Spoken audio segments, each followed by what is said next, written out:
నా పేరు శ్రీవాణి. నేనిప్పుడు కష్టమైన విద్య కథ చెప్పబోతున్నాను. విక్రమసేనుడు ఒక సంగీతంలో తప్ప మిగిలిన అన్ని విద్యల్లోనూ సంపూర్ణ ప్రజ్ఞావంతుడు. అతనికి సంగీతం నేర్చుకోవాలని కోరిక కలిగింది. విక్రమసేనుడు వెంటనే రామశాలను పిలిచి, మీకు 10 రోజులు గడిపిస్తున్నాను. ఆ 10 రోజుల్లో మీరు నాకు సంపూర్ణంగా సంగీతం నేర్పాలి అన్నాడు. మహారాజు మాటలు వినగానే రామశర్మకు గొంతులో పచ్చి మెలక్కాయ పడ్డట్లయింది. విక్రమసేనుడు, మహారాజా, సంగీతం మహాసముద్రం వంటిది.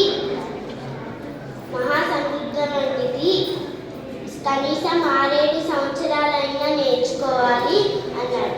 అదేమి, ఆ సంగతి నాకు తెలియదు. మీరు నాకు 10 రోజుల్లో సంగీతం నేర్పాలి అన్నాడు. లేని పక్షంలో వివిధ గంటలు వేస్తాను అన్నాడు విక్రమసేనుడు. విచార వదనంతో ఇంటికి వెళ్ళిన రామశర్మ మహారాజు మనసుని ఎలా మార్చాలని తెగ ఆలోచించాడు. మరునాడు నగర సంచార సమయంలో రామశర్మ తన ఇంటి ముందు చిన్న మామిడి ముక్కని పాతసాగాడు.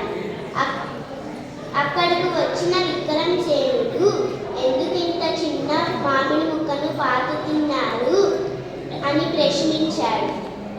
మహారాజా, ఈ చెట్టుకి కాసే కాయలు నేను తినాలి, లేకపోతే నా ప్రాణం పోతుంది అన్నారు రామశర్మ. నీకు మతి భ్రమించలేదు కదా? ఈ చెట్టుకి కాసే కాయలు తినకపోతే నీ ప్రాణం పోవటం ఏమిటి అన్నాడు. మహారాజా, మహాసముద్రం సంగీతం మీకు 10 రోజుల్లో వస్తుందనుకున్నప్పుడు ఈ చెట్టుకు కాసే కాయలు 10 రోజుల్లో ఎందుకు కాయవు అంటారు. మహారాజా, విక్రమసేనుడు అతని మాటలు విని, మీ మాటలు బట్టి, మీ చేష్టలు బట్టి సంగీతం చాలా కష్టమైన విద్యని గ్రహించాను. మీరు మాత్రం నాకు సంగీతం నేర్పాలి